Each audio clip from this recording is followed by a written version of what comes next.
Hello, fifth grade. So today we are reading chapter 25. It is called The Vortex, and this must be what Hood looks like right now.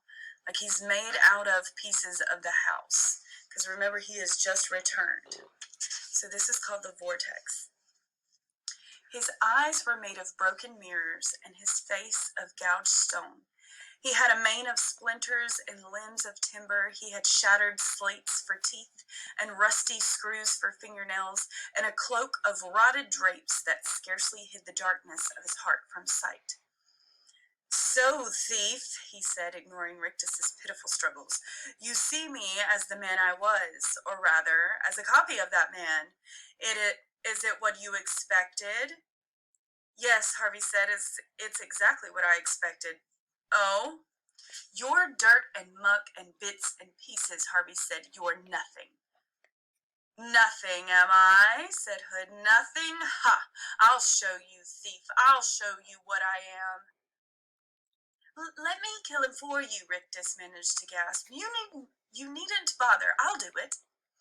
"You brought him here," Hood said, turning his splintered eyes on his servant. "You're to blame."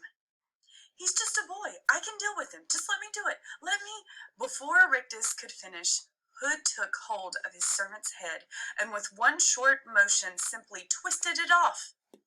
A yellowish cloud of foul-smelling air rose from the severed neck, and Rictus, the last of Hood's abominable quartet, perished in an instant. Hood let the head go from his hand. It flew up into the air like an unknotted balloon, giving off a farting sputter as it looped the loop and finally fell emptied to the ground.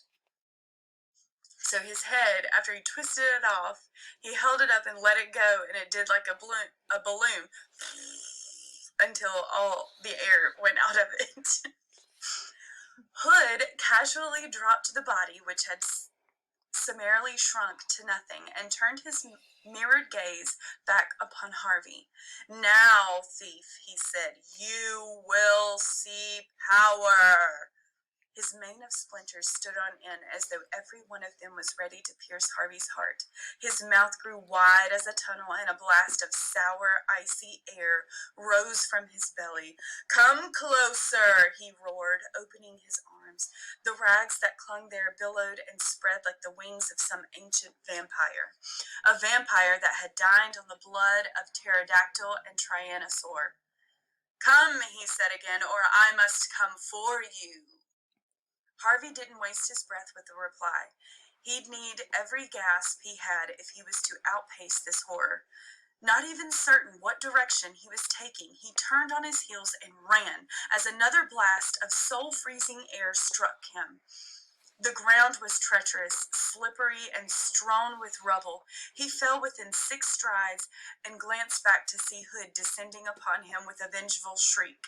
He hauled himself to his feet, Hood's rusted nails missing him by a whistling inch, and had taken 3 stumbling strides from Hood's shadow when he heard Lulu calling his name. He veered in the direction of her voice, but Hood caught the collar of his jacket. "Got you, little thief!" he roared, dragging Harvey back into his splintery embrace. Before Hood could catch better hold, however, Harvey threw back his arms and pitched himself forward. Off came the jacket, and he made a third dash for freedom, his eyes fixed on Lulu, who was beckoning him toward her. She was standing on the edge of the lake, he realized, perched inches from the spinning waters. Surely she didn't imagine they could escape into the lake. The vortex would tear them limb from limb. "We can't," he yelled to Lulu. "We must," she called back. "It's the only way." He was within 3 strides of her now. He could see her bare feet slithering and sliding on the slimy rock as she fought to keep her balance. He reached out for her, determined to snatch her from her perch before she fell, but her eyes weren't on him. They were on the monster at his back. "Lulu!" he yelled to her. "Don't look!" But her gaze was fixed upon Hood, her mouth agape, and Harvey couldn't help but glance back to see what fascinated her so. Hood's pursuit had thrown his coat of rags into disarray, and there was something between its folds he saw darker than any night sky or lightless cellar. What was it? The essence of his magic, perhaps, guarding his loveless heart? Do you give up? Hood said, driving Harvey back onto the rocks beside Lulu. Surely you would not choose the vortex over me? Go, Harvey murmured to Lulu, his gaze still fixed on the mystery beneath Hood's coat. He felt her hand grasp his for a moment. It's the only way, she said. Then her fingers were gone, and he was standing on the rocks alone. If you choose the flood, you will die horribly, Hood was saying. It will spin you apart, whereas he extended an inviting hand to Harvey, stepping up onto the rock as he did so. I offer you an easy death, rocked to sleep on a bed of illusions. He made a smile, and it was the foulest sight Harvey had ever seen. Choose, he said. Out of the corner of his eye, Harvey glimpsed Lulu. She had not fled, as he'd thought. She'd simply gone to find a weapon, and she had one, a piece of timber dragged out of the rubble. It would be precious little use against Hood's enormity, Harvey knew, but he was glad not to be alone in these last moments. He looked up at Hood's face. Maybe I should sleep, he said. The Vampire King smiled. Wise little thief, he replied, opening his arms to invite the boy into his shadow. Harvey took a step over the rock toward Hood, raising his hand as he did so. His face was reflected in the shattered mirrors of the vampire's eyes. Two thieves in one head. Look, you can see it in his eyes a little bit. You can see Harvey's eyes. Sleep, said Hood, but Harvey had no intention of sleeping yet.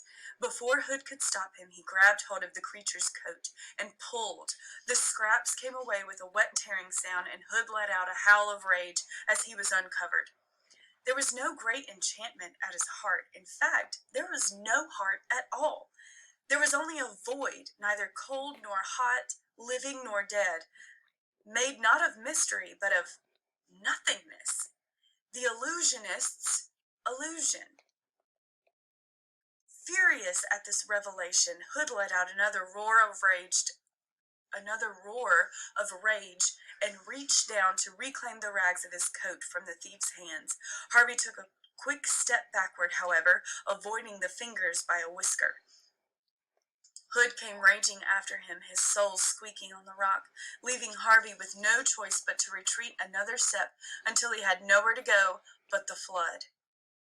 Again, Hood snatched at the flinched rags and would have had both coat and thief in one fatal grasp, had Lulu not run at him from behind, swinging the timber like a baseball bat. She struck the back of Hood's knee so hard her weapon shattered, the impact pitching her to the ground. The blow was not without effect, however. It threw Hood off balance, and he flailed wildly, the thunder of the vortex shaking the rock on which he and Harvey perched, and threatened to toss them both into the maelstrom. Even now, Hood was determined to claim his rags back from Harvey and conceal the void in him. "Give me my coat, thief," he howled. "It's all yours," Harvey yelled, and tossed the stolen rags toward the waters.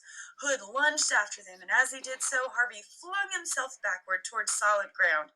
He heard Hood shriek behind him and turned to see the Vampire King, the rags in his fist, pitch headfirst into the frenzied waters.